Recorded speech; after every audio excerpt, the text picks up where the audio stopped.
खुरासान से काले झंडों वाली जमात निकल आई, सोशल मीडिया पर वीडियो वायरल। क्या वाकई कयामत करीब है? मुआज़िज़ दोस्तों, इस वक्त साल 2026 चल रहा है और पूरी दुनिया एक अजीब बेचैनी का शिकार है। मशरिक़ वस्ता में जंग शुरू हो चुकी है। अमेरिका नवाज अरब ममालिक पर ईरानी हमले जारी हैं, जबकि समंदर में अमेरिकी बेड़ों पर बमबारी की जा रही है और इसराइल भी ईरान के बैलिस्टिक मिसाइलों से तबाह बर्बाद हो रहा है। जबकि सोशल मीडिया पर हर रोज ऐसी वीडियो सामने आती हैं जो लोगों के दिलों में खौफ भी पैदा करती हैं और उम्मीद भी। और इन्हीं दिनों एक वीडियो बहुत तेजी से वायरल हो रही है, जिसमें एक जमात को काले झंडे उठाए मार्च करते देखा जा सकता है। लोग इसे खुरासान का लश्कर कराते रहे और कह रहे हैं कि शायद वो वक्त आ गया है जिसका जिक्र अहादीस में मिलता है। कुछ लोग डरे हुए हैं, कुछ पुरजोश हैं और कुछ इसे आने वाली आलमी जंग की निशानी समझ रहे हैं। लेकिन असल सवाल ये है कि हकीकत क्या है। तो दोस्तों, सबसे पहले तो हमें यह समझना होगा कि खुरासान का लश्कर क्या है।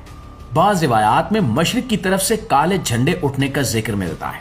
उलमा इन रिवायात की मुख्तलिफ अंदाज में तशरीह करते हैं। खुरासान कोई एक शहर नहीं था, बल्कि एक वसी इलाका था जिसमें आज का अफगानिस्तान, ईरान का मशरकी हिस्सा, वस्ती एशिया के कुछ इलाके और कुछ हिस्सा मौजूदा पाकिस्तान का भी शामिल था। तारीख में खुरासान एक बड़ा इल्मी और सकाफती मरकज रहा है। इसी तरह जब बैतुल मक़दस का जिक्र आता है तो इससे मुराद मौजूदा यरूशलेम है, जो मुसलमानों, ईसाइयों और यहूदियों के लिए मुकद्दस मकाम है। इसलिए जब लोग किसी वीडियो को इन पेशगोइयों से जोड़ते हैं तो मामला बहुत हसास हो जाता है। 2026 के हालात को देखें तो दुनिया पहले ही जंगी कशीदगी में घिरी हुई है। मशरिक़ वस्ता में ताकत का तवाज़ुन बदल रहा है, बड़ी ताकतें आमने सामने हैं और ऐसे माहौल में अगर कोई भी गिरोह काले झंडे लेकर निकल आए तो उसे फौरन आलमी जंग या किसी बड़ी पेशगोई से जोड़ दिया जाता है। लेकिन हमें जज्बात की बजाय अक्ल से काम लेना चाहिए। हर काला झंडा किसी दीनी पेशगोई की अलामत नहीं होता। तारीख में बहुत सी तहरीकों ने काले झंडे इस्तेमाल किए, जैसे अब्बासी दौर में हुआ था, मगर हर दौर का अपना सियासी और समाजी पस मंजर होता है। जो वीडियो इस वक्त गर्दिश कर रही है, इसकी तहकीक से पता चलता है कि ये एक मकामी एहतजाज था। लोग अपने मसाइल के लिए सड़कों पर निकले थे। इन्होंने काले झंडे बतौर अलामत इस्तेमाल किए ताकि अपने गम और नाराजगी का इजहार कर सके। लेकिन सोशल मीडिया पर चंद अफराद ने इसे खुरासान के लश्कर का आगाज करार दे दिया। आज के डिजिटल दौर में एक क्लिप चंद सेकंड में पूरी दुनिया तक पहुंच जाता है और लोग बगैर तहकीक के उसे सच मान लेते हैं।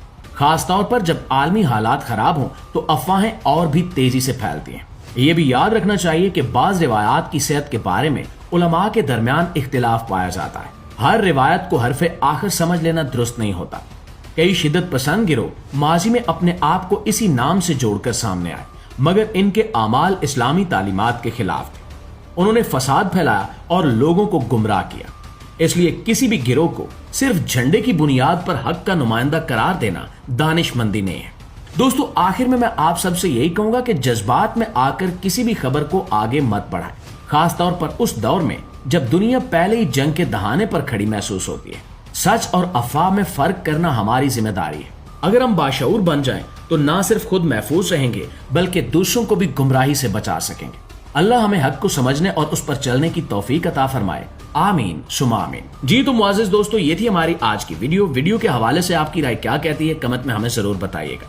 वीडियो अच्छी लगी है, मालूमात में इजाफे का बायस बनी है, तो हमारी इस कोशिश को एक लाइक और एक शेयर जरूर दीजिएगा। इंशाल्लाह आपकी खिदमत में हाजिर होते हैं एक नई वीडियो के साथ। तब तक अपना ढेर सारा ख्याल रखिए। अल्लाह निगहबान।